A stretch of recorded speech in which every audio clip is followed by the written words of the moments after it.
Honorables députés, chers collègues, qui sont pour l'adoption de cette résolution? Qui sont contre?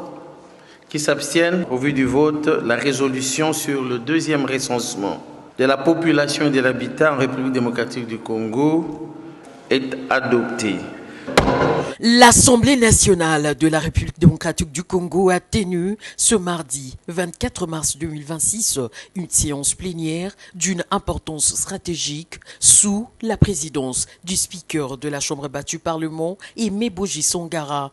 Une séance plénière consacrée essentiellement à l'audition du discours des Dr Diène Keïta, sous-secrétaire générale des Nations Unies et directrice exécutive du Fonds des Nations Unies pour la population. Discours axé sur les enjeux des deuxièmes recensements général de la population et de l'habitat en République démocratique du Congo. Cette séance a été marquée par la présence d'une importante délégation de l'UNFPA, venue exposer aux élus nationaux les contours, les défis et les opportunités liées à cette opération d'envergure nationale.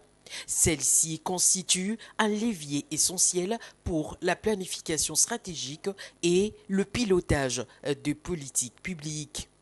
Dans son allocution, Dr Diène Keïta a réaffirmé l'engagement ferme de son institution à accompagner la RDC dans la mise en œuvre de ce recensement.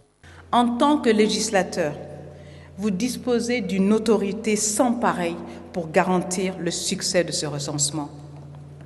En garantissant,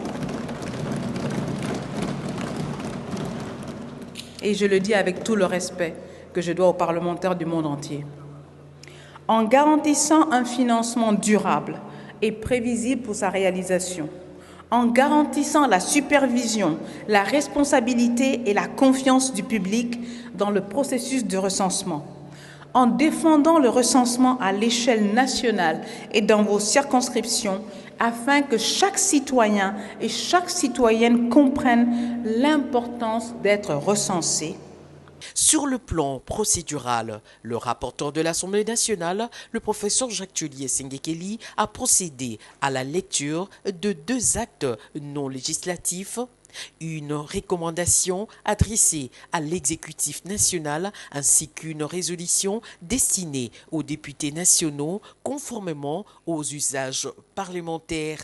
Considérant l'urgence et la nécessité d'organiser dans notre pays le deuxième recensement général de la population et de l'habitat, en vue de disposer des données complètes, fiables et actualisées, qui permettront d'élaborer et de mettre en œuvre des politiques publiques basées sur l'évidence démographique, de répartir équitablement les ressources publiques et d'améliorer les conditions de vie de nos citoyens, adopte la recommandation dont la teneur suit.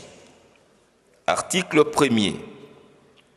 L'Assemblée nationale recommande au gouvernement de la République, premier tiret, de faire du deuxième recensement général de la population et de l'habitat les piliers de son action afin de doter la République d'outils modernes de pilotage du développement et de répondre aux défis majeurs de la gouvernance publique.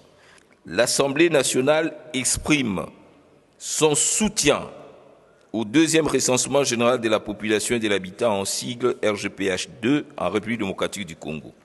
Au terme de cette audition, il ressort que le deuxième recensement général de la population revêt une importance capitale pour la RDC. Au-delà de la dimension technique, cette opération constitue un outil stratégique d'aide à la décision publique, permettant d'orienter efficacement les politiques nationales de développement. L'UNFPA a également mis en lumière plusieurs axes prioritaires, notamment la valorisation du dividende démographique, la transformation de la jeunesse en moteur de croissance économique et sociale, ainsi que l'amélioration des indicateurs de santé maternelle et infantile. Ici est de souligner que cette plénière s'inscrit dans une dynamique de renforcement de la gouvernance publique et de promotion d'une planification basée sur des données fiables, indispensable à la mise en œuvre de politiques de développement durable. Fait marquant, au cours de cette plénière à la Chambre basse du Parlement, 301 députés nationaux ont voté en faveur de la tenue du deuxième recensement général de la population, témoignant ainsi d'un large consensus politique autour de cet enjeu stratégique pour l'avenir du pays.